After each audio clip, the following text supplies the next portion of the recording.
The views and opinions expressed on this program do not reflect the company, owners, management, staff, clients, or partners. Welcome to Bermuda's Daily Talk Show. It's the Daily Hour. ChatGPT did become the world's most downloaded non-gaming app. Literally the job of everyone in government to address the media and the public. What are your thoughts, audience? What are your thoughts on Zandy Silva as the deputy PLP leader?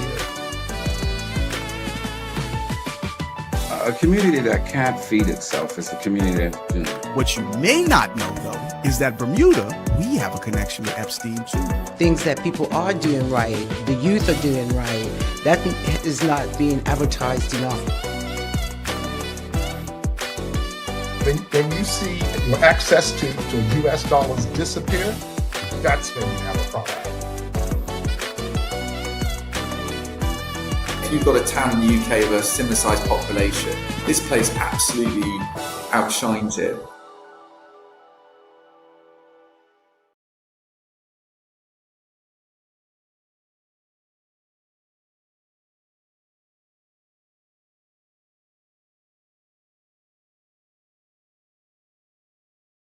It's Friday, the 7th day of August, 2026.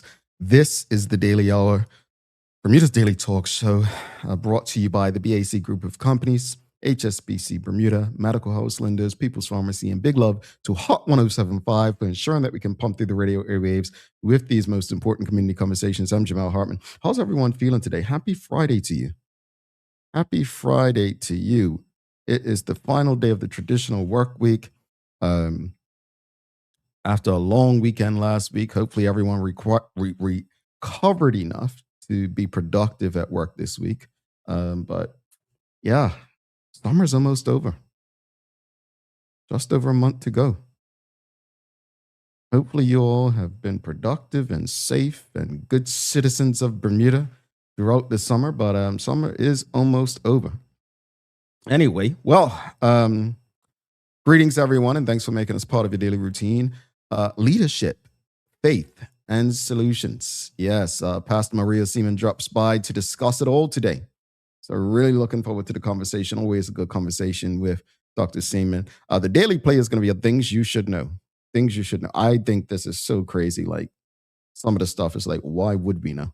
Right? But things you should know today. And audience, please don't forget to subscribe on our website, thedailyhour.com. Follow us on all of our social media channels to stay up to date with all that we have going on. Help us grow beyond the mic as we do our part to continue to improve our community. Let's jump into it, though. Suzanne Ingham says, good morning, Jamal. It's really super awesome to be in TDH House at 8 a.m. I'm excited. We are excited to have you. We've got Hadaline Stevenson Swan says, I'm enjoying watching the Daily Hour in Senegal. Wow, love it. Please, I can't wait to hear about this. I want to go to West Africa. I want to go to Senegal. I say Senegal because everyone's already gone Ghana, so I don't want to go where everyone else is gone. But yeah, I want to get to Senegal. So please share your travel tips to Senegal. Suzanne Ingham says, Dr. Seaman, heart. All right. She loves herself some Dr. Seaman. All right, folks. Well, we've got to have a conversation this morning. And the question of the morning is, how do we attract more Bermudians into the hospitality sector? Yeah. How do we attract more Bermudians into the hospitality sector? That's the question this morning. And how can I put it? There was an article, right? So I recently read a story about Aaron Phillips. He's the director of marketing communications at Fairmont Southampton.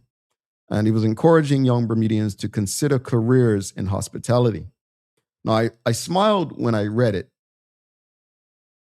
because it's always good to see a young Black Bermudian in a position of influence within one of Bermuda's biggest industries. But it also took me back. It took me back to years ago when I was hosting another radio show. I was making the case that we needed more young Bermudians to pursue careers in tourism and hospitality. A gentleman called the show and said something I'll never forget. He said, I'm not spending all this money on my child's education for them to come back and work on somebody's front desk. End quote. Now, I understand where some of that thinking comes from. For years, hospitality has often been viewed as an industry with limited opportunities for advancement and low pay, comparatively speaking. Some people see the front desk, housekeeping, and food and beverage, but they don't always see the pathway to management, executive leadership, marketing, finance, or even ownership. That's why Aaron Phillips' story is so important. It shows young Bermudians what's possible. But encouraging people into the industry is only part of the equation. You also have to ask some uncomfortable questions. Are young Bermudians being given real opportunities to rise into positions of influence? Are they being mentored and developed for leadership? Are they receiving the same opportunities and benefits that are sometimes offered to overseas recruits, including housing assistance and relocation packages? And perhaps the biggest question of all, have we actually asked young Bermudians why they've stayed away from hospitality in the first place? Because before we can solve a problem, we have to understand it. Maybe it's the pay, maybe it's the hours, right? Working weekends and long nights. Maybe it's the lack of career progression. Maybe it's perception. Or maybe it's all of the above. If Bermuda wants more Bermudians in tourism, it can't just be about recruitment. It has to be about retention. It has to be about development. It has to be about creating an environment where Bermudians don't just get hired, but where they can build meaningful long-term careers.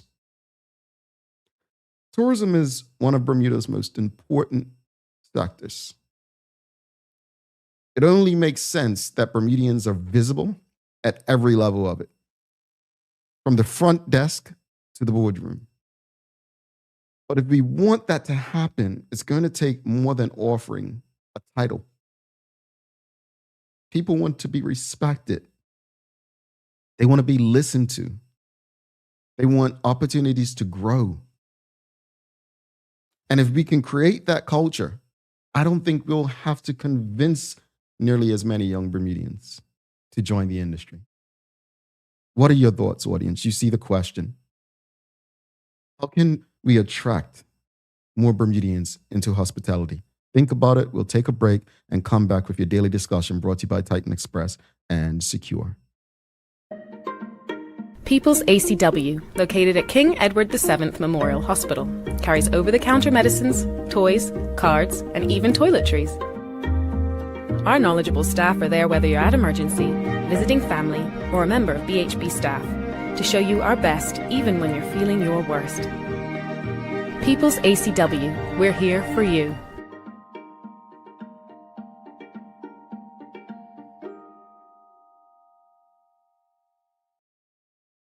Alrighty, folks, you heard the question. Question of the morning. How do we attract more Bermudians into hospitality? How do we do that? Nika De Shields says, hello, TDH family. We've got Miss Alan Kate Horton says, good morning, everyone. Claire Warner says, good morning, Jamel. Good morning, Bermuda. Glad to be with you.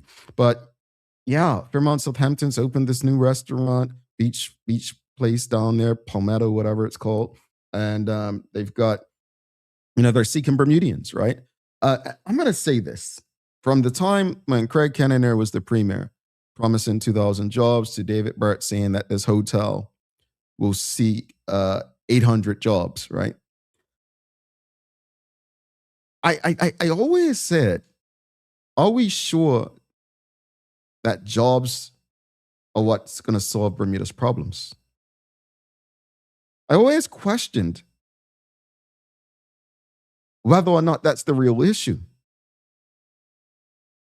I don't think jobs is the real issue here. Jobs, everyone can get one pretty much. People want opportunities and growth and careers. I don't think necessarily they just want jobs. They want to have positions of influence where they can make a difference and where they're paid a decent amount to be able to live. I think it's bigger than just jobs. But let's put up the poll. The poll question is, do you think hospitality offers Bermudians enough career opportunities? And that's 1 for yes, 2 for no, 3 unsure. But do you think hospitality offers Bermudians enough career opportunities? 1 for yes, 2 for no, 3 unsure. But the question of the morning, your daily discussion brought to you by Titan Express and Secure. How do we attract more Bermudians in hospitality? What ideas do you have? What ideas do you have? We've got Anika de Shield says, I will say that the few young Black Bermudians in hospitality are amazing. The ladies and gents at Boundary came to mind. I'm going to be honest. I've never had a bad experience with a Bermudian in the tourism and hospitality sector. I've never, not that I can think of. Hotels, restaurants, I have never had a bad experience. I'm not saying that in bias. I just haven't. And I've worked closely with so many. We've got Suzanne Ingham says, my grandson's school friend loves hospitality. She's only 17 years old and is in that field. She just loves hospitality at the hotel. I'm so excited for her. I love to hear that. I love to hear that. Pastor Maria Seaman says, truly seek them from youth before they are turned off from the industry. Yeah, you've got to embed it in them early. You know, I always say that many young people don't understand that their grandparents and great-grandparents built those lovely homes and estates they live on through working through hospitality. You know, and you know what the crazy thing is? A lot of young people don't realize their grandparents and great-grandparents did that working seasonal. I don't think hospitality and tourism's the issue. The issue is when the international businesses came, it drove up cost. And so people can no longer work like that and live those lives. I'm not downing and disrespecting the IB sector, but we failed to find a balance. That's what happened. And you know what else happened when we failed to find that balance? The antisocial behavior came about, right? Let me tell you how. Because as I've said before, those who were working in hotels that maybe got opportunities in the IB sector, let's say someone was working front desk. Let's say someone was working front desk at a hotel in Bermuda, and they got a great opportunity to be someone's executive assistant in an IB company. So now their pay is probably doubled. Now the banks know this. They're saying, okay, well, now we have more people that can afford such and such. See the trickle down how things work? So now that person who was not able to get an IB job working in a hotel had to go then pick up a second job, not because they're an irresponsible person who's just having children, but because the economy changed. And so now that person had to go get a second job, whether it's a married couple or not, and guess who's raising their children? Who's helping them with homework? I'll wait. Folks, it's a case study on how our society was broken down. So this is bigger than just hospitality jobs. This is bigger than just getting young Black Bermudians into that space. It's bigger than that. This is a social issue. It's a social issue. Few of us know it exists, but those who do ignore it because they're benefiting from it. Yeah? That makes sense? Stick with me this morning. Questions of the morning. How do we attract more young Bermudians into hospitality? What are your thoughts? How can we do that? This is your daily discussion brought to you by Titan Express and Secure. And also the poll question, do you think hospitality offers Bermudians enough career opportunities? 1 for yes, 2 for no, and 3 for unsure. Let's go back to the comments. We've got Anika de Shield says, I do think that Bermudians can reside in the staff dorms at the hotel, so no expense, I think. Yeah, I know people have brought that up. That would be an interesting opportunity for Bermudians, not having to pay Bermudian rents. All right. Well, I'm going to read this from the side. Keep your comments short, you all. We've got Tyra Simmons says, working in hospitality is not easy. I remember when my daughter worked at Elbow Beach on the beach. It's weekends, holidays, and split shifts. The challenging side is the winter season and things slow down. Also, for young people, it could be the pay due to the workers receiving grants. Just a thought. Something COVID, she thoroughly enjoyed working there. Until COVID, I think you mean. Okay. Well, I think I just addressed all of that. Like our grandparents, great grandparents, they worked seasonal. Seasonal wasn't the issue back then.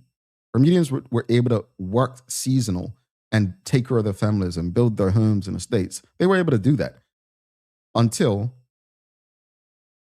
IB came. Let's just call it what it is, right? But I appreciate that. Look, young people still want a life, and unfortunately, these jobs require weekends and nights. When I was younger, I worked weekend and nights because I had goals I wanted to reach on my own. I was the kind of child I didn't like to ask my parents or anyone for anything. Judith Welch says, jobs in the hospitality industry have changed. Young people want to see a path forward in a job and that there are places to go, opportunities to diversify skills. Older people want security as well as places that will respect their experience and expertise. It has changed. Hospitality has changed, but I think a lot of that change had to do with the pressure of the other sectors, right? A lot of that change had to do with our mindset shifting as well. And because of what that's led to is more and more non-Bermudians being in positions of power, and they don't like Bermudians, right? And when other non-Bermudians come, they tell them things about Bermudians, and they don't like Bermudians. So it's a challenge. A lot about it has changed, but we need to find a way to get Bermudians back into that space. We have to find a way. Look, that census is going to be a real eye opener for Bermudians. That census, I'm almost scared for the results, but I'm going to be happy for them because I think we need to know what our new reality is as Bermudians. We've got Anika Shield says, yes, my great-grandmother worked in housekeeping and had 2 homes. Yeah, that's what I'm saying, Our grandparents and great-grandparents built careers in that space. It wasn't the industry that let them down. It was everything else that came with it. Again, audience, let us know how do we attract more Bermudians in hospitality? What are your thoughts? And do you think hospitality offers Bermudians enough career opportunities? We've got Dawn Simmons says, yes, when IB came, parents and community deterred young people from joining hospitality. My generation was made to feel hospitality was less than. Yeah, indeed. Manny Rankins says, more incentives for performance and longevity would be good. Not just money, discounts, gifts, appreciation shown in various ways. Absolutely, I concur. I absolutely agree with you. We've got Sherilyn Pringle says, good morning, TDH family. Thanks for reminding people how homes were built and children educated. Taxi driving is hospitality. Absolutely.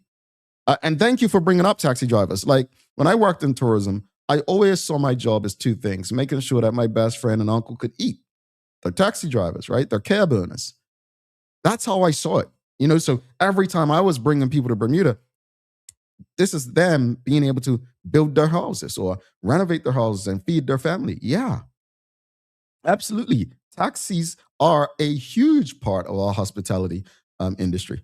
We've got Charles H. Jeffers II says, one of the problems with young people in hospitality is that we have a shortage of labor. And when someone from another industry sees them, they're poached. This season isn't as long as it once was. This is true as well, Charles.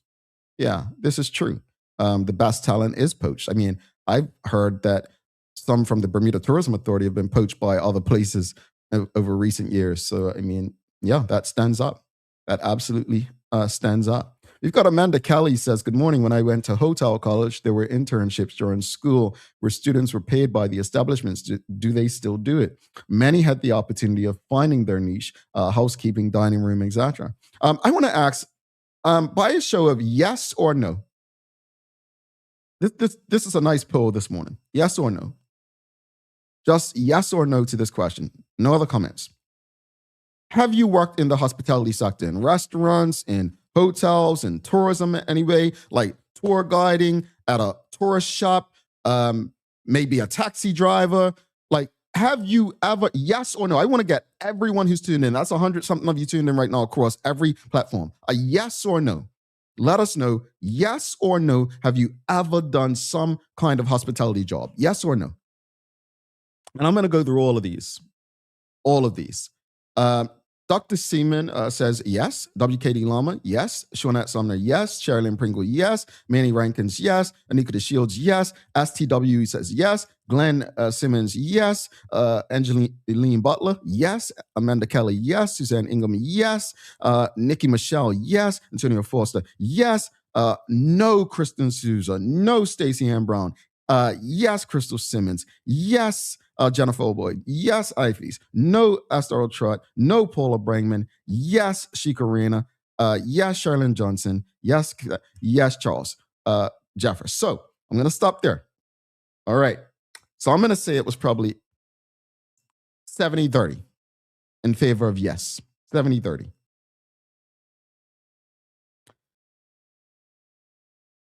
That's a good number. Now I'm going to challenge all of those yeses. Here's the challenge. I saw a young lady on either People's List or Magic's List. I can't keep up, but it comes in my timeline every now and then. She had a post up looking for a job the other day. For everyone who said yes, when we see things like that, challenge that young person.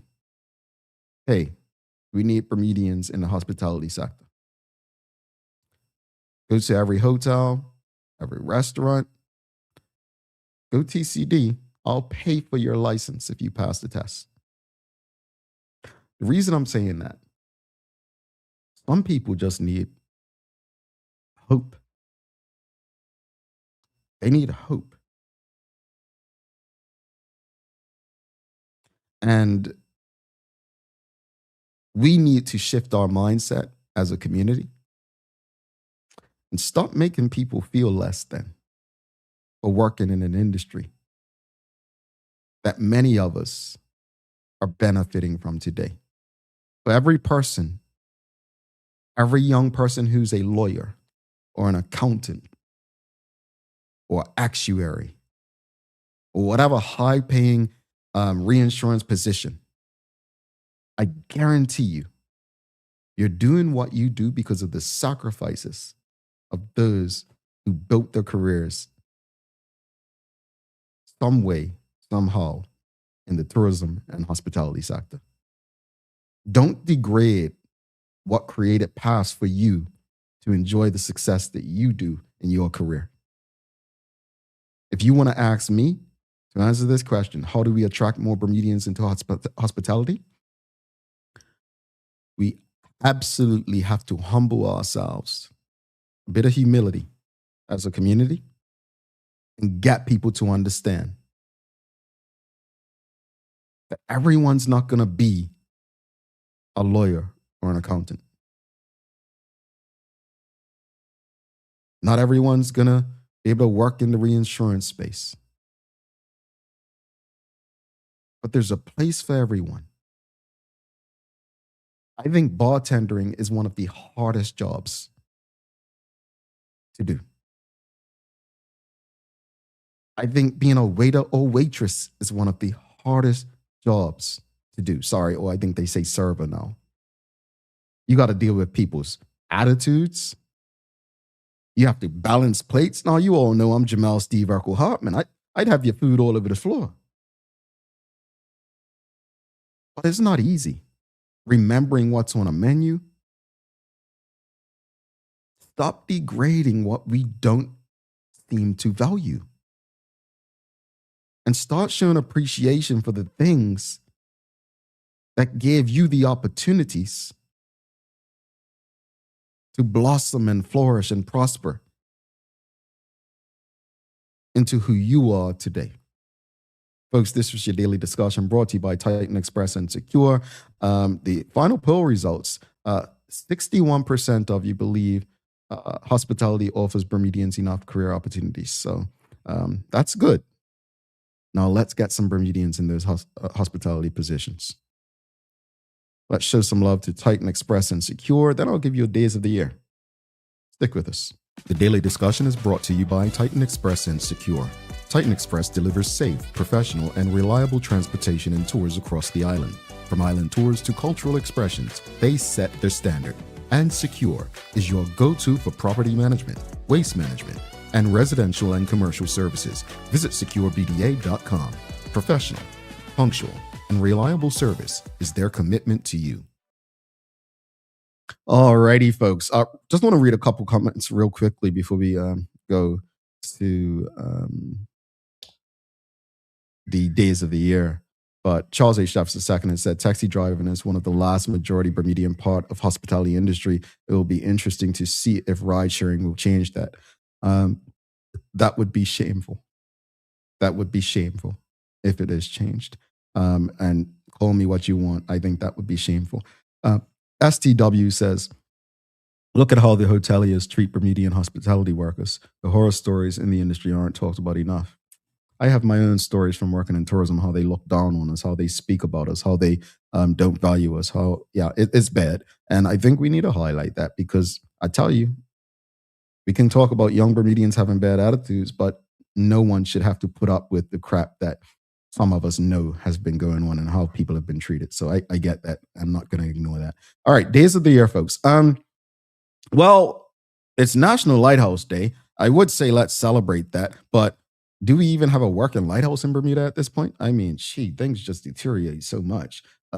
So unfortunately, I don't know. Pastor Seaman's not going to be happy with this one. Folks, it's International Beer Day. And although I don't drink beer, I'm going to call somebody out. I don't drink non-alcoholic beer anymore. But a certain someone, Charles Jeffers Jr., he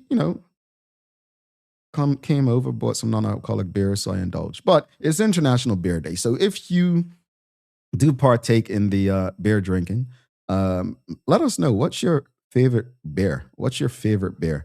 When I did drink beer, I would say, what's the Corona Light? Corona Light. Yeah, Corona Light. I guess I can ask Pastor Seaman this question. What's your favorite beer? But I will ask her something about the lighthouse because, that's something that should help us.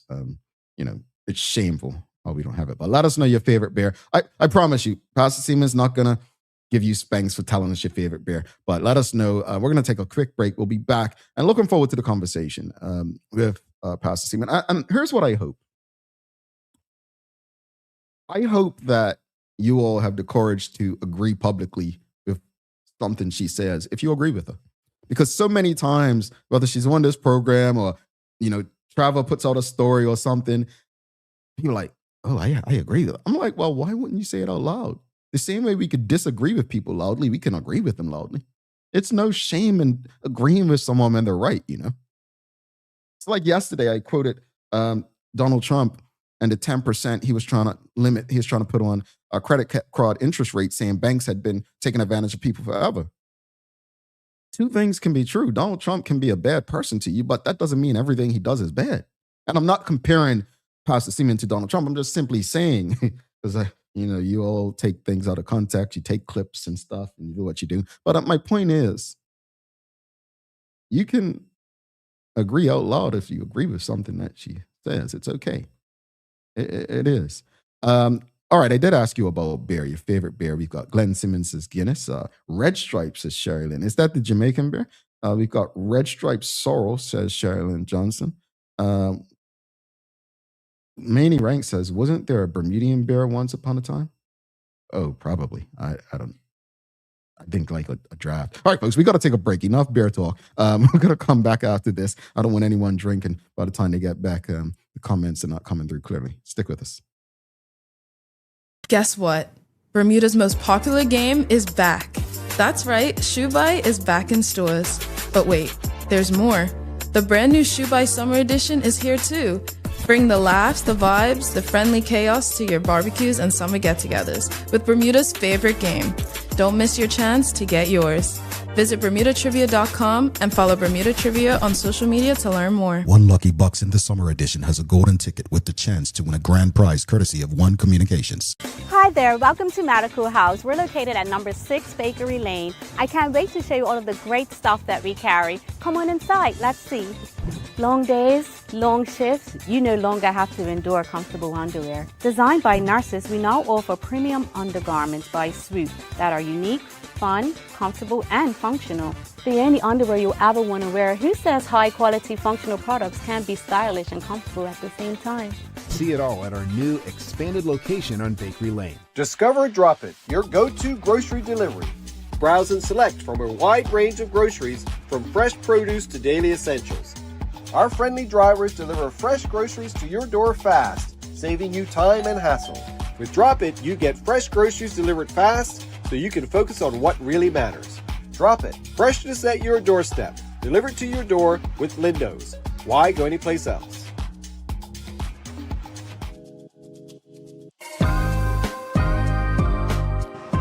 Ace boy, I see you got your US cash. Traveling again? Rich auntie, you know what's your secret? Nah, I just use the new HSBC Bermuda travel website. I know about cashback, but it's got a travel website too? Yeah, and it's lit. Flights, hotels, rentals, book it all in one spot and use your reward points instantly. No blackout dates, no delays. I'm going, bro. What you mean use your points instantly? Yeah, bro. Go on this site, see how many points you've got from all that shopping you've been doing. And if you ain't got enough for what you want, just use your HSBC credit card and top it up with some more points.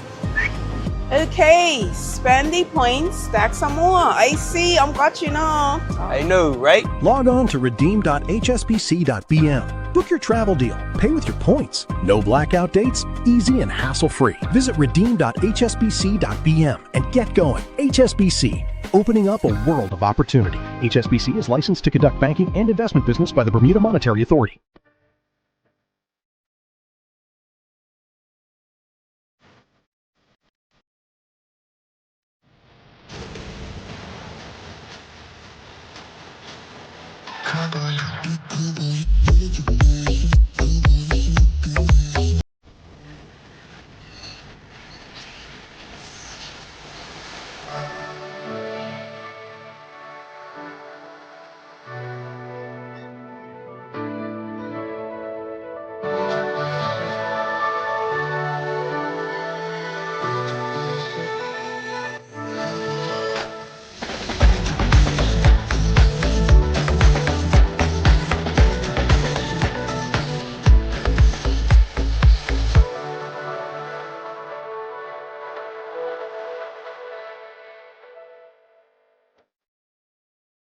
Ever taken medication and thought, why is this hitting me so hard?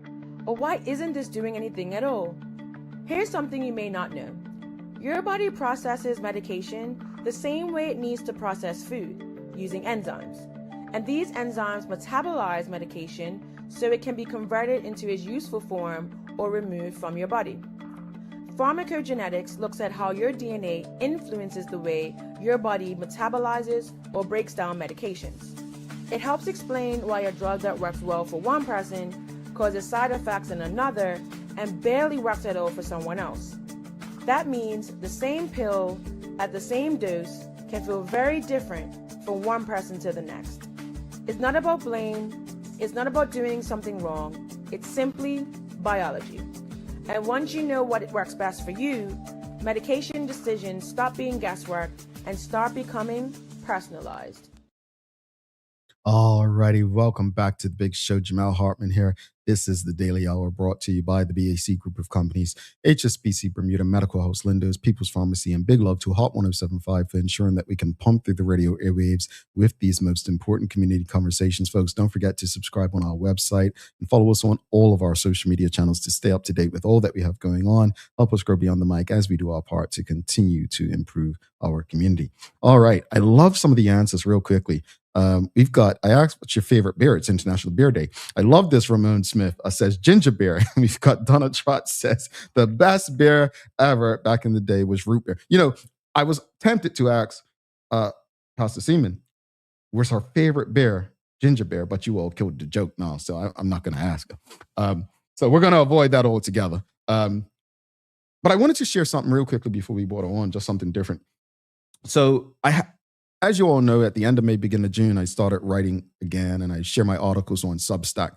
Well, yesterday was the first time I kind of shared them on Instagram and Facebook to kind of give people an idea of what it was about. And I'd encourage you, especially if you have a Black son, to read my Substack from yesterday. It was a letter to Black men.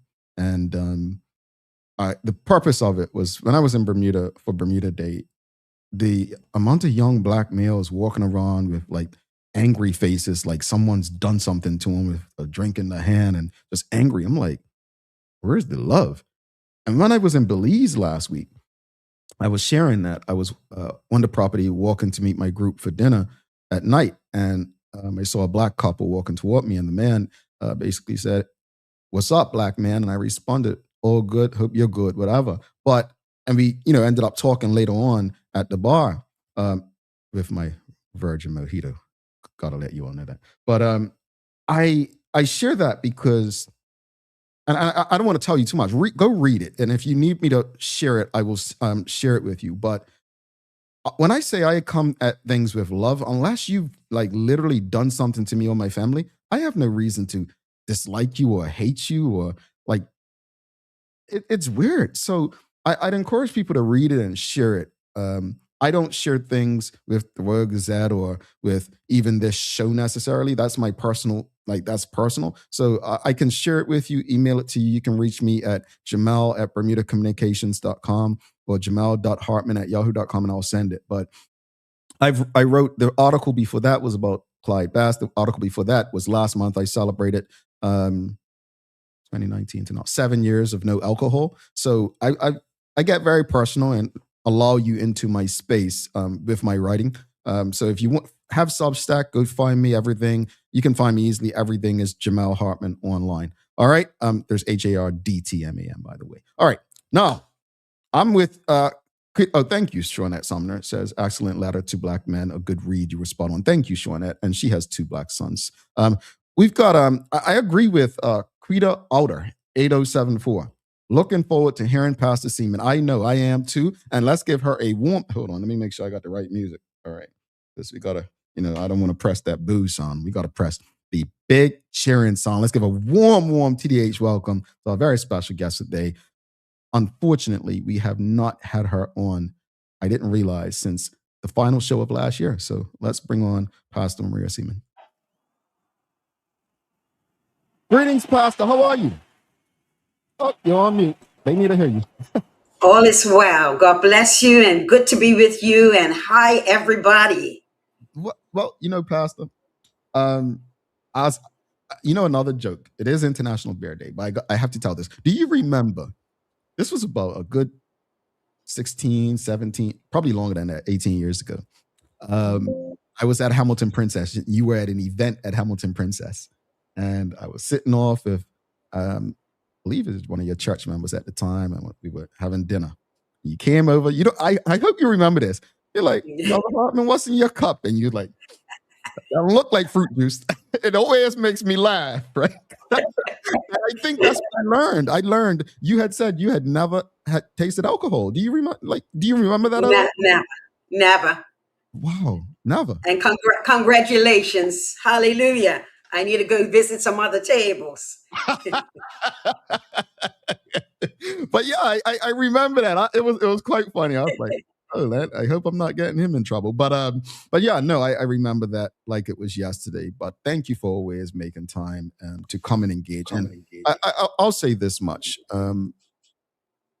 whoever we are in life, no one is always going to agree with everything we do.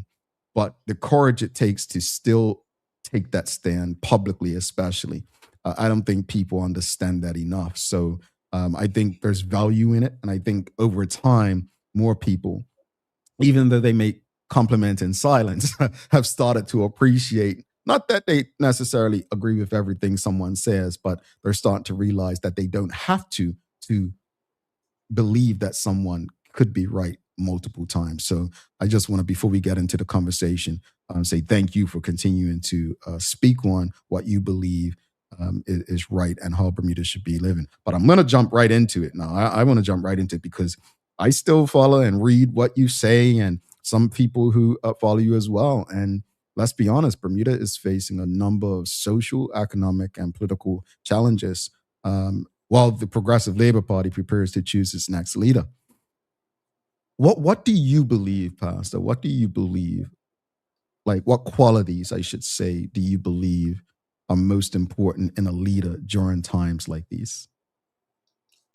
Integrity, steadfastness, and a life that echoes the quality of the office which they hold. Yeah.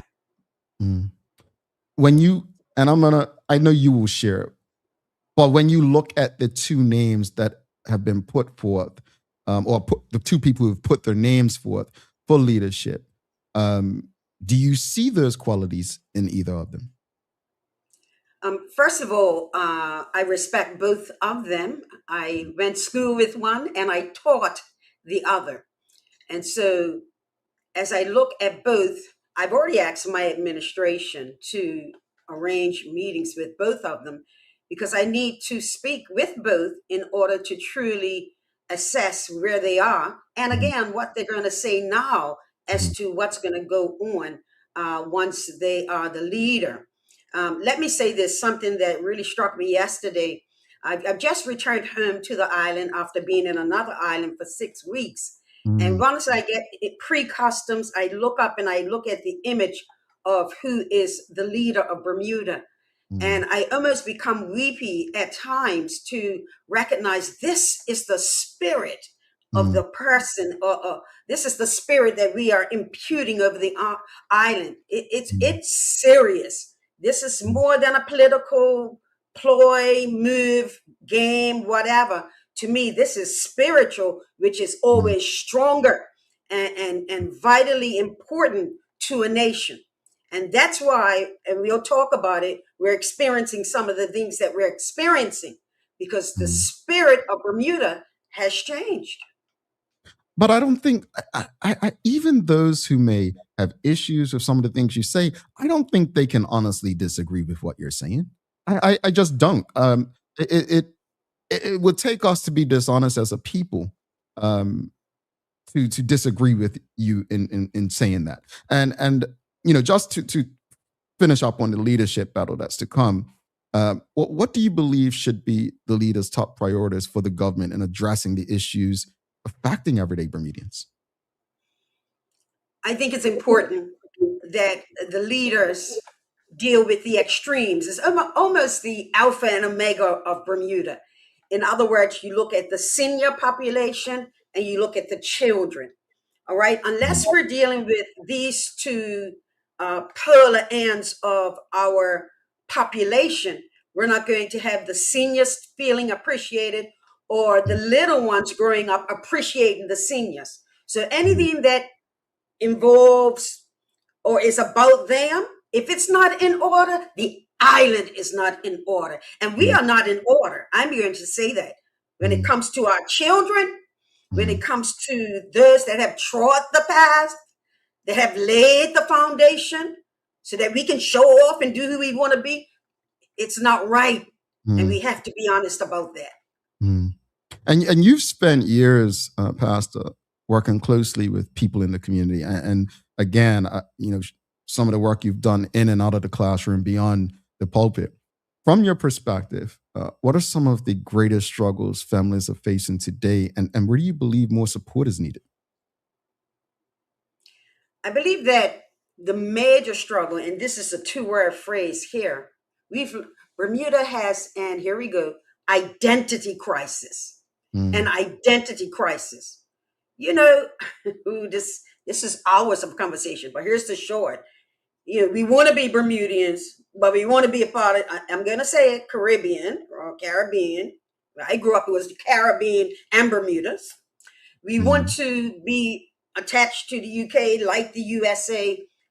What happened to being Bermudians? All right. I've been in St. Martin for 6 weeks. And a lot of times sat in a restaurant by myself, just observing the movement. And one thing I can say is I saw a more consistency of St. Martin's being St. Martin's. We don't see that in our hospitality. Now think about that. The hospitality, the essence, the grassroots of who we are. And just hooking on to that, we can no longer say we have a grassroots party. We have actresses and actors and wannabes and what? Can we get back to the grassroots and fix the grass in Bermuda? That's my issue. We got to deal with it. Audience, if you have any questions or comments for Pastor Seaman, you can send them through. Now, Pastor, thankfully, we haven't had any shootings that have led to murders recently, but unfortunately, the chaos on our roads, and I've spoken about recently people just driving with a lack of respect for themselves and others. When you think of the violence, when you think of the behaviors on our roads, what are your thoughts? Like, what do you think? Where do you think this comes from? Okay, here we go.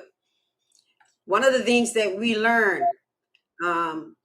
in the kingdom, the Christian culture, the Christian reality is about love, right? Doing unto others as you would have them to do unto you. We have a high percentage of people, the only time they go to church, sometime for a baby blessing, maybe a funeral. And so we don't have that connection of eternity. I'm saying something here. We're stuck on, we want to do us right now. Okay, how does it get to the road fatalities, the deaths that are happening? We're driving like we have no tomorrow, or we always will be here today. Meaning that we are stuck on living now and not understanding there's a God, there's an eternity. Now, I put this post up, and maybe you've seen it. As bad as the roads are, and they are bad. As bad as the roads are, why are the roads targeting young black males? It's the same roads I drive on, Caucasian Bermudians drive on, foreigners drive on. What is it? We're doing other things. I don't know if it's, let's get into it. The fruity weed, the alcohol, the just carelessness. And here's the big thing, and everybody knows it. Family dynamics have changed. Yep. Family dynamics. It's all going to go back to family. My family is not perfect that I came from. My family is not perfect that I have, right? I've wanted to question all three of my children for DNA proof, whether they're mine. But here's the point. They were trained right. So I knew at some point they'll catch themselves. But here's one thing you'd never see those that learned that do unto others really understand that. Do harm to others. And we are, even through our social lifestyle, speaking of cup matching, what I've heard, we are harming. How can you tell me, how can you have Bermudians, okay, people attending cup match with spliffs, reefers, whatever you want to call them, and our seniors? They're smelling it. And somebody say, well, the police were there, the army regiment was there. Oh, we're hurting each other. You want reparations from 100 years ago? I want reparations from cop match. There's a lot of reparations we need.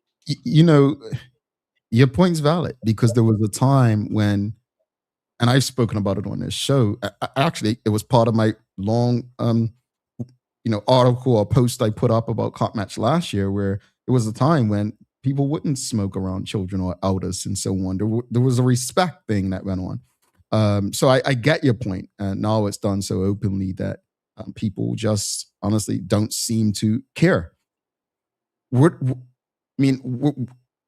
want to get back to the family structure and breakdown as well, because when people say that, they think that you're coming across empty, right? Because they feel like, oh, that's an insinuation of something else, that, oh, people having children out of wedlock or LGBTQ plus or whatever it is. But the facts are the facts, right?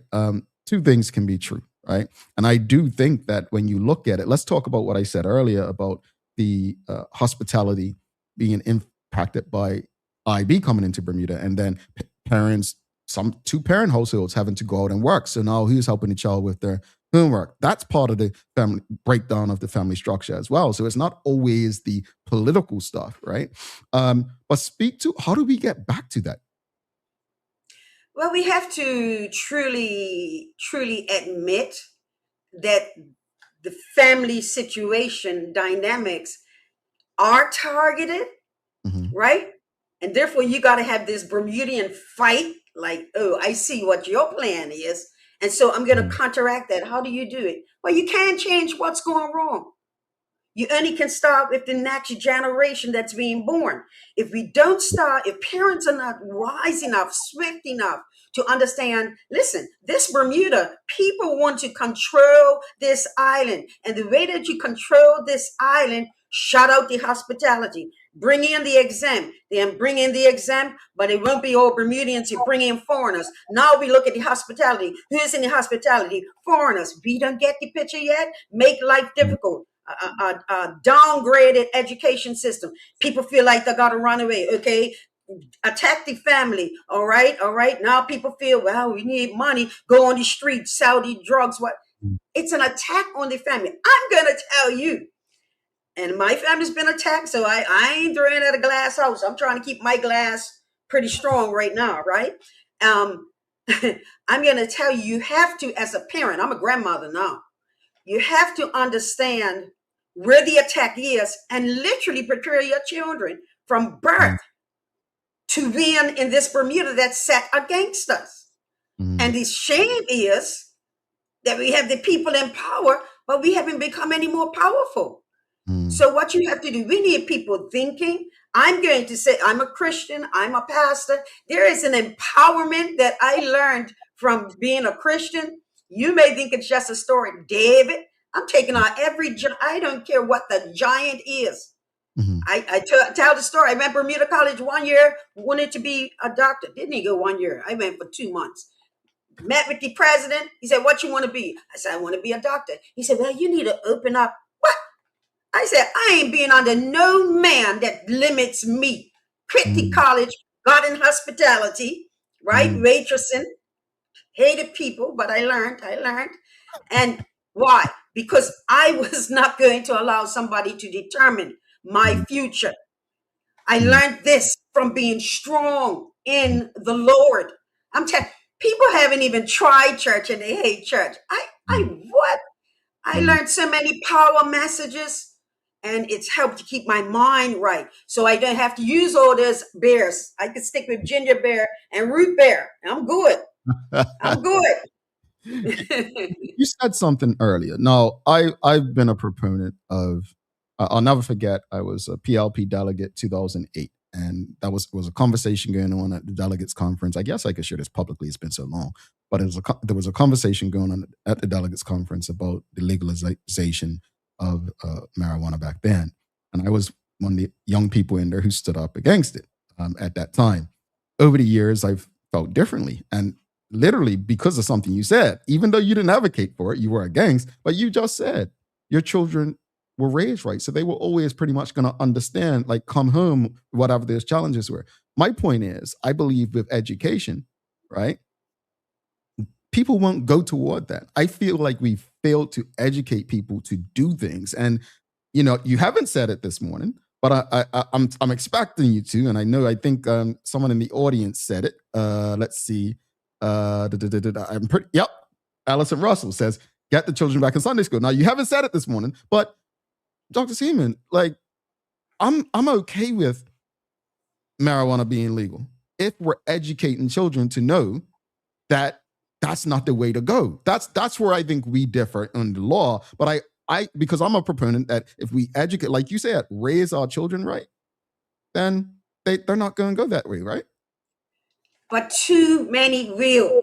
Anyone lost, anyone that experiences the consequences of relying, listen to it, relying on an outer substance to make you feel a certain way. You don't need that. You got all you need on your own. That's the empowerment that our people need. And here's the truth of the matter, that the more you legalize or decriminalize something, the more you open it up for danger. It's in the house, it's in the clothes, it's in where they travel.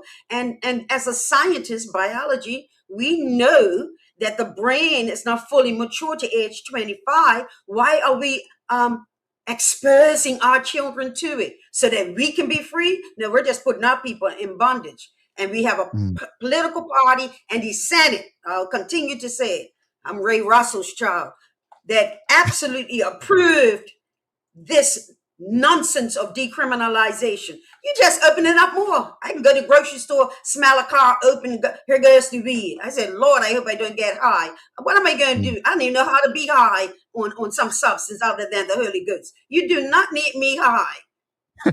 No, you're on a godly high there, Pastor. We got Manny Rankins got a question, says, what in your opinion are the 3 top things that can be done to reduce bad driving, which leads to accidents, injuries, or death? I would say we seriously need to, once we have, say we have a real accident, the person survives, thank you, God. We need to really know what substance, alcohol, or even weed. We have no statistics to present as truth. We have glossy commercials. We have soft police.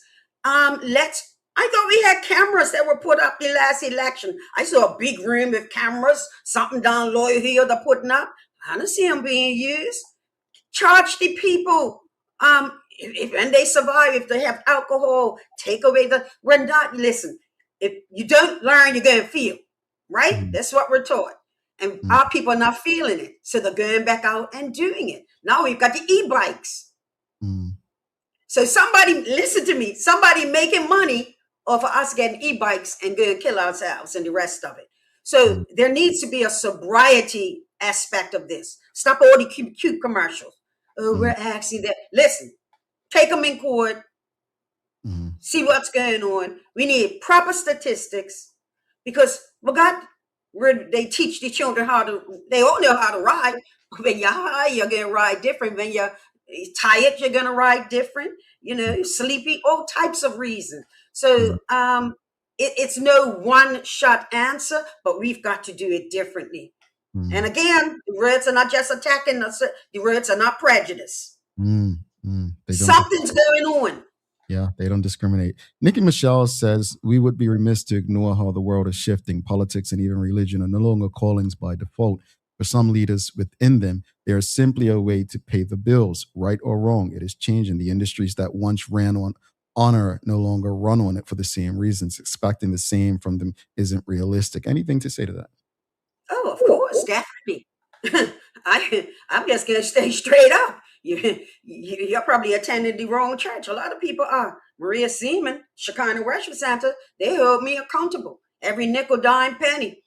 AGM, 4 meetings a year. People see the money. See, what we do is we look at some crooked churches or churches that are going wrong, and we blanket everybody. And let me say, I am disgusted by some things I see going on in churches in Bermuda. All right, I won't go into details, but I'm through. I'm like, what are we doing here? What are we just trying to keep members and keep money? Because a pastor understands it is not about only living here. It is mostly about preparing here for eternity. And that's why I get, I'm riled up because I'm like, we're losing our people between the Reds, between leaving to the UK, between, yes, let's go to it, other lifestyles or no lifestyles. All of this impacts my calling, which is to preach the word of God and encourage people. Not only do you want to have a good life now, you want to have it in eternity. Hey, you got a good 100 years here, but there is eternity. And I'm going to say this, and we can't go into it. We've got too many pastors lying at funerals. Pushing people into a heaven that these people never support. Churches have, listen to me, churches have become a venue and not a place for the gospel. That's what I see happening at funerals. They allow themselves to be pimped, not a Shekinah. If I don't know they were church attending, church going, bearing fruit of the gospel, I'm shutting up. I'm preaching to the congregation. Okay. I don't think many would disagree with you on that point. I find it hard that anyone will. You've got, let's be honest. Thankfully, more funerals are taking place outside of churches, but for those who are continue to have them there, your point is valid. Your point is extremely valid. And now I remember my mom, when my sister and I were doing the thing with Augustus, preparing for her service.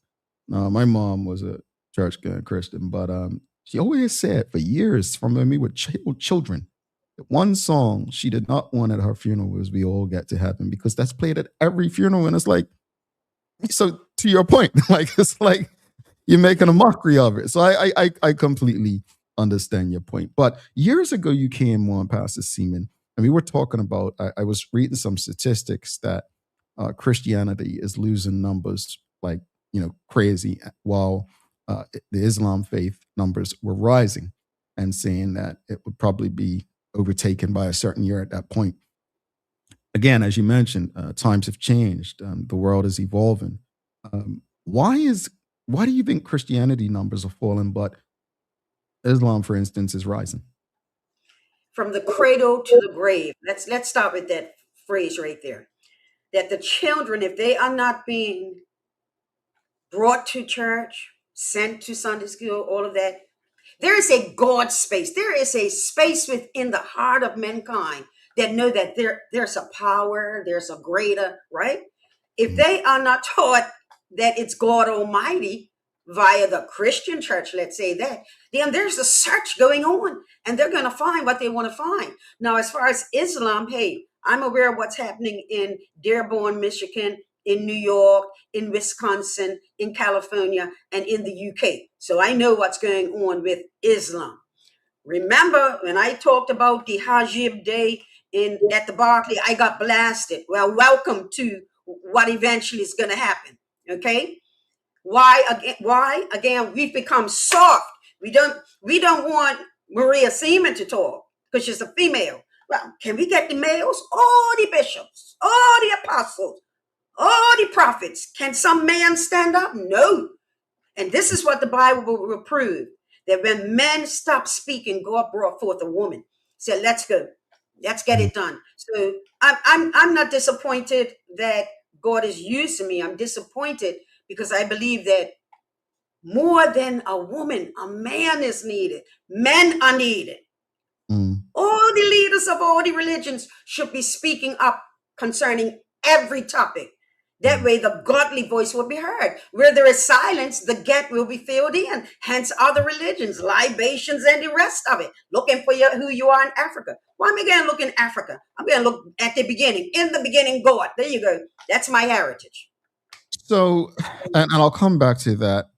We've got a question. Sherilyn Pringle's asking, what is she implying about Islam and what's going on? Okay, I can't go into fully unless you know what's going on in Dearborn, Michigan, with Mayor Mandami in New York. And here's the point, that a people, and it's happening in a different way before Islam. It's happening with foreigners. Talk about self-feed, 700 jobs. What percentage of those 700 you think are going to be local? Probably 20. So we've got an influx of foreigners that are going to come. And so it changes, hear me, it changes the whole feel of Bermuda. And I'm saying with Islam, that's happening. You go YouTube it, you'll find it. It's not deniable. Because foreigners have come in and their way has not been silenced or maintained. Stay in your mosque, taking over streets, taking over churches, taking over communities, right? Try to take over Bibi Netanyahu. It's all happening. But I wonder if we're aware of it. I'm aware of more than what's happening in Bermuda. That's why I can see it creeping in Bermuda. So I'm not speaking, most Bermudians, any religion, we're pretty cool because we're Bermudians. We're cool. So, I've got wonderful Muslim people. So I'm not talking about them. But this Islam thing that's happening, stay tuned. Sharia law, right? Our girls are naked. When you get Sharia law, they'll be covered up. I want to, Shawnette Sumner had said, once we open a door, just a crack, we make way for it to be kicked wide open. We have to get back to standards. Now, that was in reference to me saying I believe it should be legal. Like I just, for me, I think with education, people will make best decisions. Fair I've heard people. People with Brother Jamal. What are some examples? People who have common sense, me. People who want to become something, but those who are maturing, immature, don't have fathers looking over them, don't have that steady hand of the church upon them, they're not gonna make the right decision. They're not. We see it happening. By the way, that we've got people fleeing public school, teachers fleeing public school. But So we've got a lot to do. how let's talk about love, because in saying that, once we make a crack, people kick the door wide open, right? A former leader in Bermuda said to me back in 2010, I think it was, that 2 words and a comma was basically the appetizer to what they're going to try next, which was same-sex marriage. And I believe that you were very vocal about that. Now, I was not, for me, my issue was conscription then. I was very narrow. Yeah. It kind of played out like that, right? But is it possible that we can still love people despite them? You mentioned lifestyle, so I'm going to say lifestyles, as you mentioned earlier. Is it possible for us to still love them and look out for them and embrace them despite that? Brother Jamal, we must. If I don't love some things that my children do. I still look out for them. My favorite cousin is a homosexual. I have a nephew who's a homosexual. I'm praying they make it in every time I see him. By when we get to see Don Shagan. Just reached out to my nephew about a week and a half ago, try to get him at him on my WhatsApp to let him know, listen, Auntie still loves you. What's happening? It's not about just because I don't approve of your lifestyle. That's not me. My heart, for God so loved the world. The world includes everybody. And so, make that clear. That's why I'm passionate. If I water down the word of God, then who cares? Go to hell. No. Hell was not made for anyone. The drunkard, the adulterer, whoever lifestyle, you see? So it's not about love. Love, people often look at it and they say the opposite, she hates me. No. I hate the purpose of sin in my life, in your life. That's why I come up to you in that restaurant and say, what's in that cup? I know that stuff's not going to be any good for you. Okay? All right. And thank you, because that's where I was going with it. It's like, you speak up about these things and people equate it to Pastor Maria Seaman is a hateful person and so on. And you address that right now. But I want to get back to identity, because I think we disagree on something again. Well, that's just our relationship at this point. But you mentioned, all this Caribbean stuff and this and that earlier. While the government may have not made a strong case for full CARICOM membership, I was a believer in it. And for me, I see no problem with strengthening relationships and ties, whatever country, whether it's Ghana, whether it's Ethiopia, whether it's every Caribbean nation, if Bermudians can benefit from it. But what concerns you most about developing stronger ties with the Caribbean in particular, or the West Indies?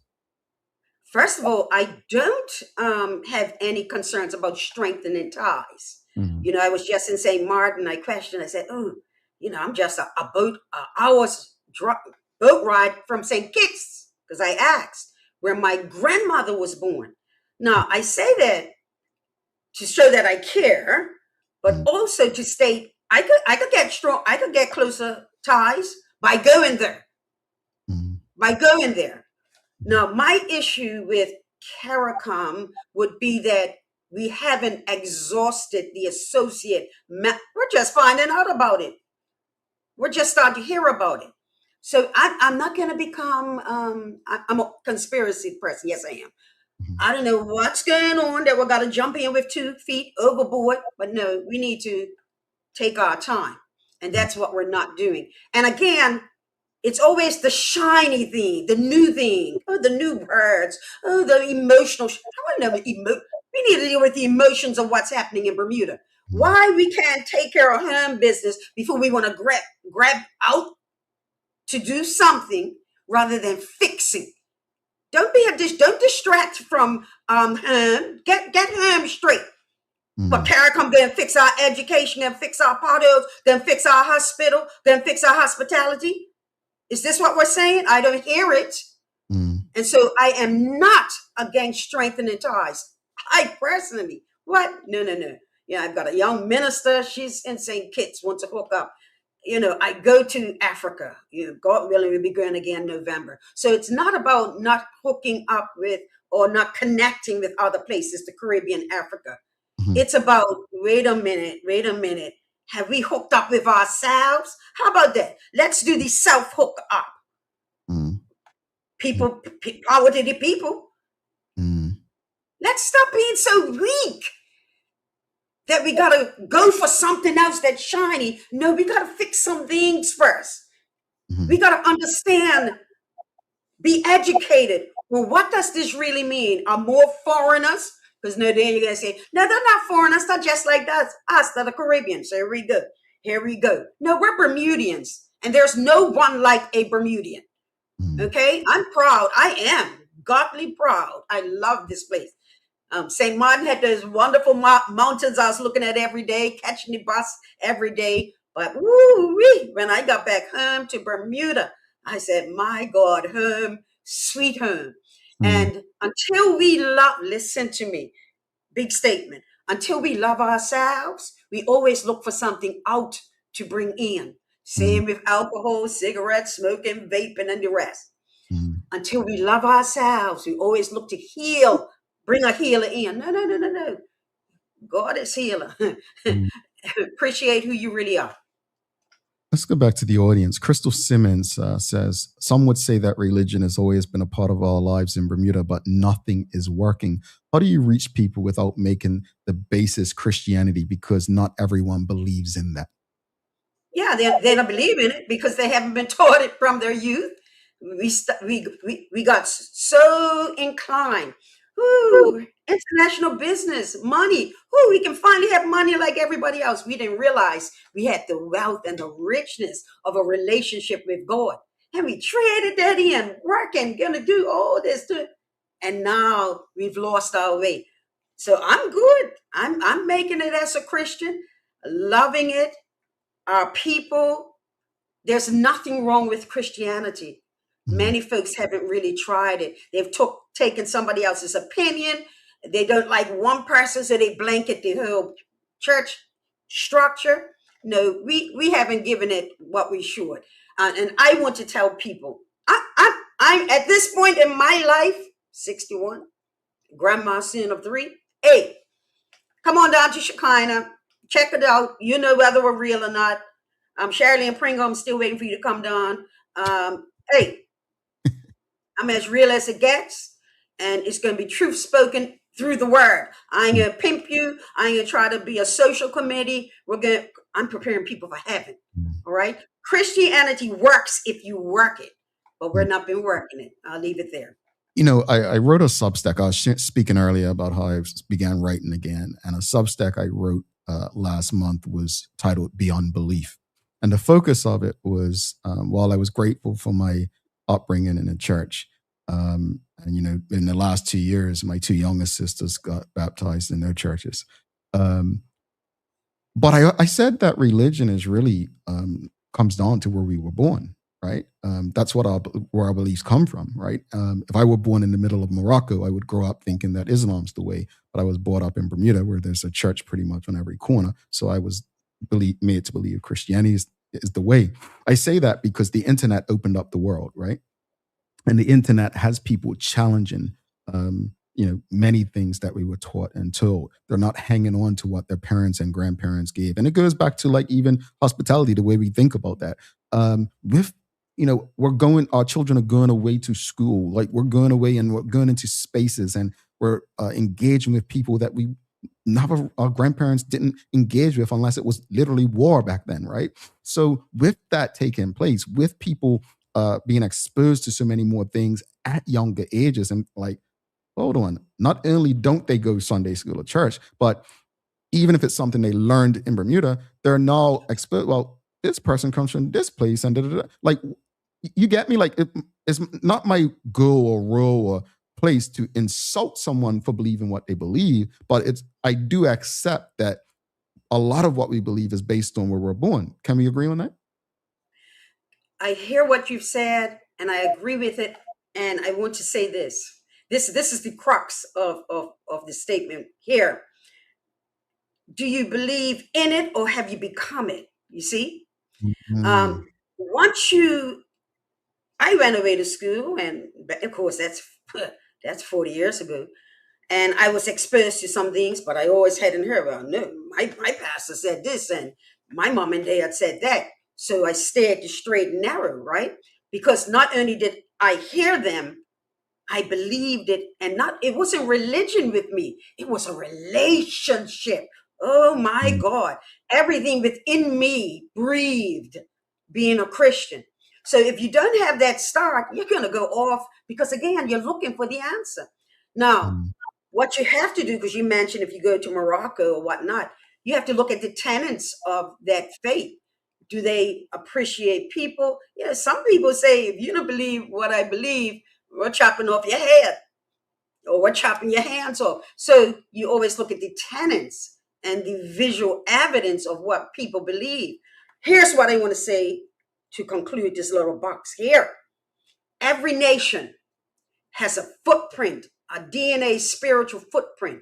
We've moved away from our DNA spiritual footprint. The world can be as open as wide with 5,500 religions. But what's your DNA footprint? Because we want to be on our own and independent because we've been kept from church now. You don't want your DNA footprint. So you can't be weak.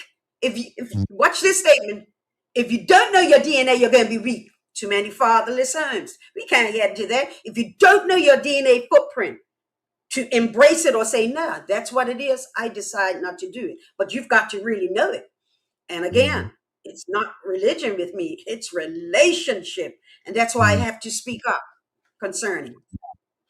Pastor, it's so easy for us to focus on everything that's wrong in Bermuda. But solutions require collaboration. What practical steps do you believe government, the churches, various religious faiths, businesses, and the wider community can take together to strengthen Bermuda? Well, again, I go back full circle to my beginning.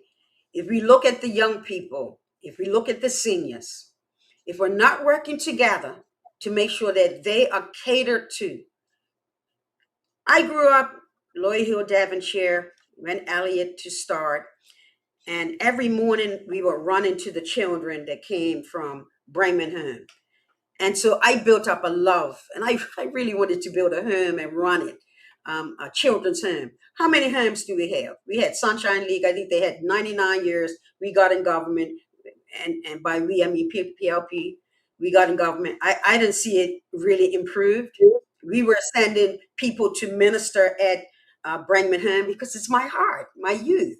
So we ain't got that anymore. We try to get people. We did at first have churches getting involved in those sacred places where the souls of the children. You know, if you don't feel that, I don't know if we're feeling that, the lostness of the children, those that don't have mom or dad, or I should say dad or mom, because I believe both fathers are more important, that strength, that tenacity, that covering, it's quite powerful. If we're not working on that, I don't think we are. I think that there's a segment of our community that's making sure theirs are taken care of because these crazy public school people, okay? One of the things we did, big discussion, not today, is we said, everybody should go Berkeley. Everybody. Now everybody goes Berkeley. Okay, Stephen, what you mean? We keep on just dropping these standards. Now, what we say, 96% grade rate. Well, all these high power graduation numbers, and we got troubles employing people. Somebody's cooking the books. Cooking it after graduation or before. You know, got all types. Okay, you get this type of certificate. We've got to go back to the homes.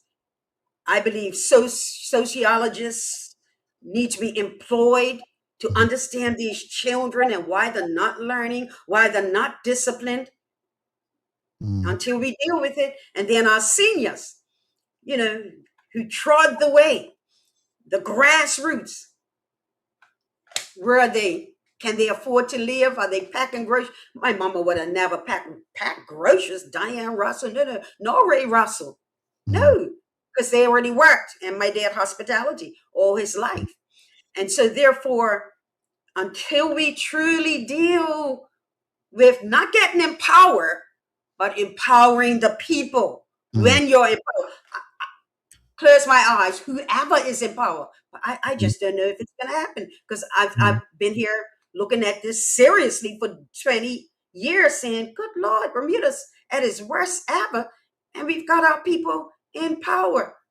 Something's wrong. But I even think, I think there are many people who will agree with you that Bermuda's probably in one of the worst states it's ever been, right? There are many people who would agree with you, right? Even those who are making off well. But Crystal Simmons says right here, I remember when religious leaders loved me like their own child while still standing on their beliefs, but today it feels very judgmental and hateful, my experience. Now, Let me just jump in there, Brother Jamal. Can I? It's going to feel hateful. My children have hated me. Would you believe that? Would you believe that? I've done everything in the world for them. Why? Because at some point in time, they were doing something that I disapproved of. Not every one of them, I think they love me now, right? my love hasn't changed because I'm looking at the long run. And to Crystal, I think this is the Crystal I know who knew my mom. It feels judgmental because there's something about you I probably disagree with. Am I right? And so it's going to feel that way. Yet to me, that's a part of the conviction to say, why is this preacher woman? Why is this person rubbing me the wrong way? Let's go into the word of God. Let's see who's right. And then understand what it's about. So it's not judgmental. It is righteously calling a situation as it is in preparation for getting that person ready for eternity. I have one book to abide by. I can get advice from a lot of books, but one to abide by. And therefore, that's what I do. So it's going to feel judgmental. I feel judged a lot because people come and they hate you. I can't stand you. I want you on the island. Judgmental feels not nice. And you have to know, I have to know, okay, that's why. Because I'm a nice person. Little children love me. They absolutely do. Ask the church. They love me. I love children. And I want them to go, I can't help but keep saying it. I want them to go to heaven. So I have to make sure to discipline. We don't like discipline. I'm pregnant pause right there. I'll go ahead, Brother Jamal. I'm calling you Brother Jamal. Yes, I am. I want to hear you, sir. Definitely want to hear you. Sorry about that. My alarm thing was going off, fire alarm. But you're an educator. You've always had a way of speaking hope into young people and engaging people where they are. As you look to Bermuda's future, what gives you hope? And what message would you like to leave with Bermudians who may be feeling uncertain about the direction of the country? I would say Bermuda is what you make her. I'm excited. You look what? I'm excited. Not without understanding it's going to be a struggle. I had to fight through some things to get to a place where I am today.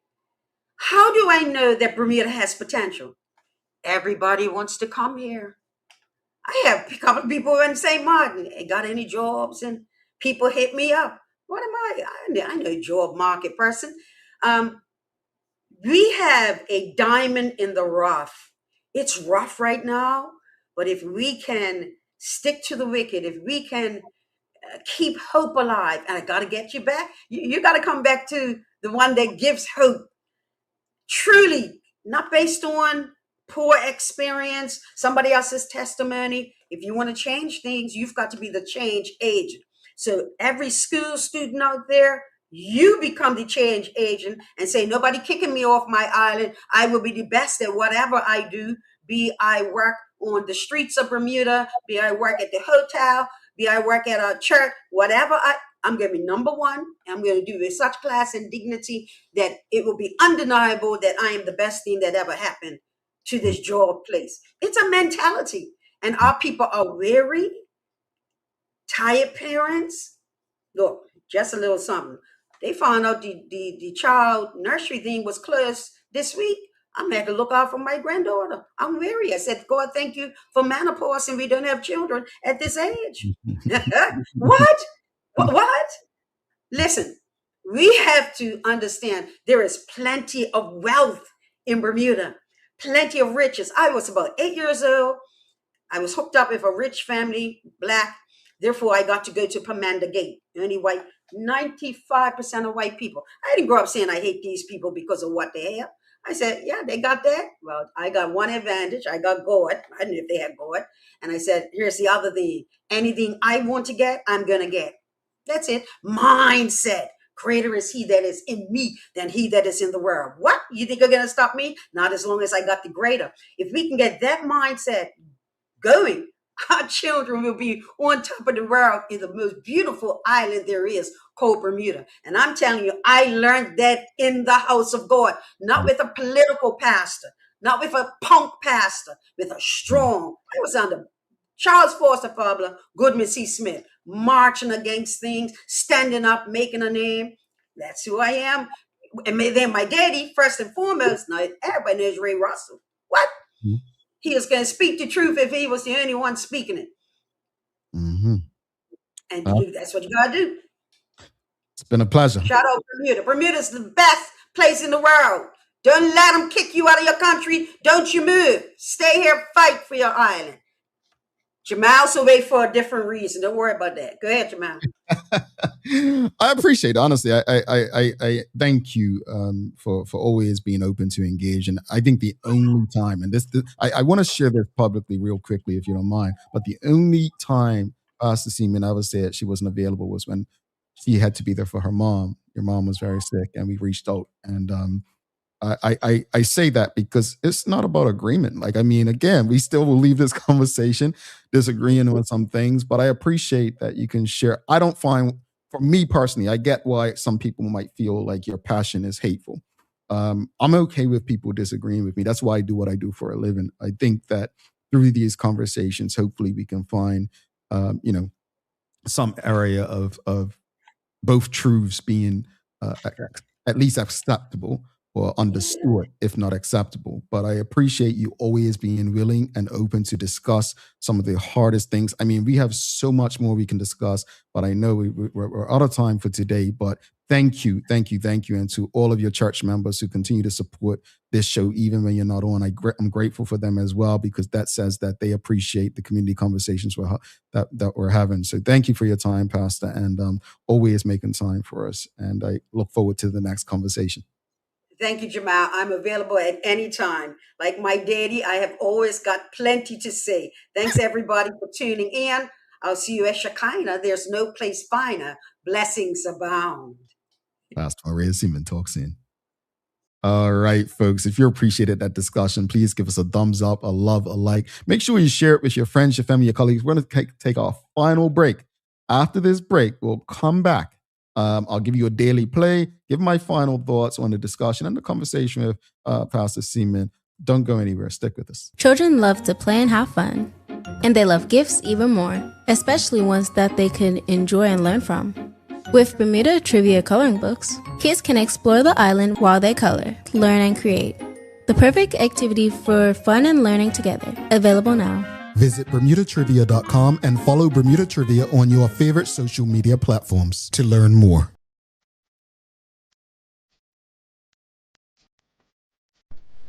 For over 70 years, Bermuda Pest Control has been protecting homes and businesses island-wide. We offer a full suite of services, including rodent control, termite fumigation, and general insect control and maintenance. Our team of experts will quickly and efficiently eliminate any pest problem you may have. With Bermuda Pest Control, you can enjoy a pest-free home in no time. We're committed to providing fast, reliable, and solution-driven services for our customers. It's what we've been doing since 1952. Call Bermuda Pest Control today and say goodbye to pests for good.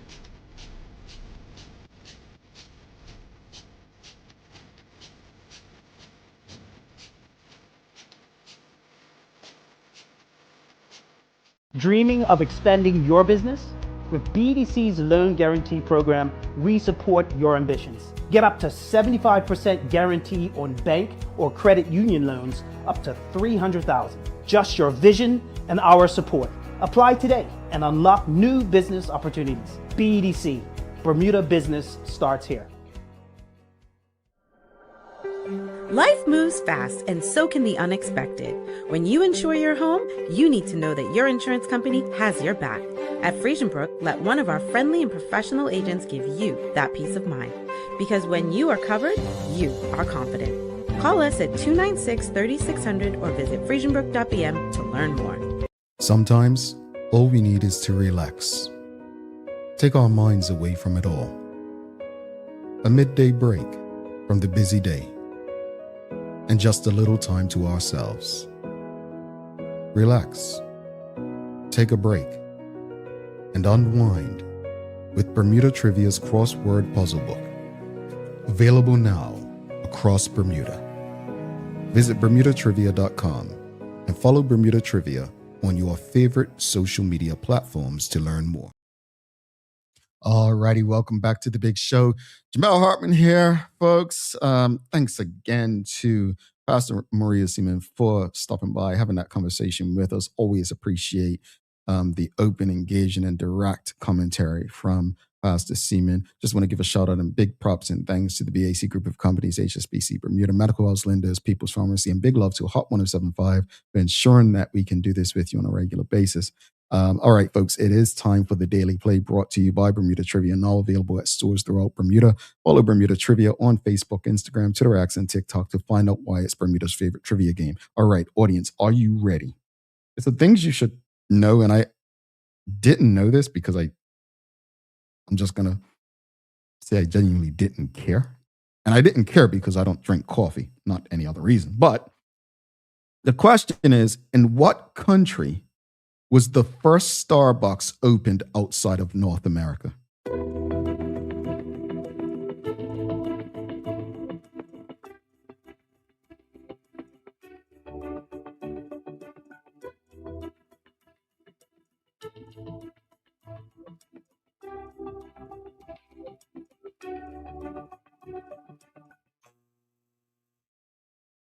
I see where you were going with this, Charles, but no, it was not Colombia. Sherilyn Pringle, she's correct, but she's asking a question. She's not making the statement, but the answer was Japan. I would have never guessed that. I don't drink coffee. I've never had coffee in my life, so I wouldn't know. But yeah, it was Japan, surprisingly, according to this game. Yeah, it's Japan. Well, city, she said Tokyo, but Tokyo is in Japan. But yeah, it was Japan as far as country. No, not Tim Hortons land. It was not Canada or Canada, for those who are tuned in on the radio. All right, folks, got to wrap it up and let you all go and enjoy your weekend. But I'll say this as far as the discussion. I think everyone tuned in to this show would agree that we would love to have Bermudians at the front of our tourism and hospitality. Unfortunately, times have changed, and so have Bermudian interest and our values. And if we are to see Bermudians at the forefront of our tourism and hospitality again, we are going to need to shift our mindsets. That's just the truth. But while we need to shift our mindsets, it's also going to take the hoteliers and the restaurateurs and all those in leadership in that space to respect the people of Bermuda and treat them better than most will say they've been treated working in that industry. Well, this is the conversation with Pastor Seaman. I appreciate conversations like this. I don't have conversations with people to I don't have conversations with people for agreement. I have conversations with people to learn and engage and to hopefully find ways forward. And that's what I appreciate about when Pastor Seaman comes by. The ability to engage on issues, whether it's education or the legalization of marijuana or what's happening on our roads, regardless of the topic. I appreciate that two adults, even though she was an educator when I was a student, but I'm an adult now. I'm not aging her. I'm just telling you the truth. Can have an educated, mature conversation without feeling like someone hates them, without feeling like someone's demeaning them, without feeling like someone's attacking them. My hope is that more of us can have these conversations outside of environments like this, in private, with one another, on a regular basis. That, to me, would represent the progress that I think we're all seeking. And over time, if you continue to engage with people, especially those who know very little about what you know, or you know very little of what they know, it may not become acceptance, but as I mentioned earlier, we may get to a point of understanding. And with understanding comes respect. All right, folks, give you some daily inspiration. I think I said North America. Nicole Walker said Canada was first country outside of U.S. Yes. Japan was first country in North America. Yeah, I think I said North America, but yes, correct. But Tim Hortons land, that's Canada. Canada. All right, let's give you some daily inspiration. And this is from my book that's in stores now. You can purchase it at Brown & Co., People's Pharmacy, and Bermuda Bookstore. Page 101, quote says, oh, no, I'm going with page 102, this one. Since you all, some people felt, hate this morning, I'll say, quote, you'll likely win more hearts and minds. I'll start over. You'll likely win more hearts and minds with education over condemnation, unquote. And I think that is a perfect quote for today's conversation. All right. All righty.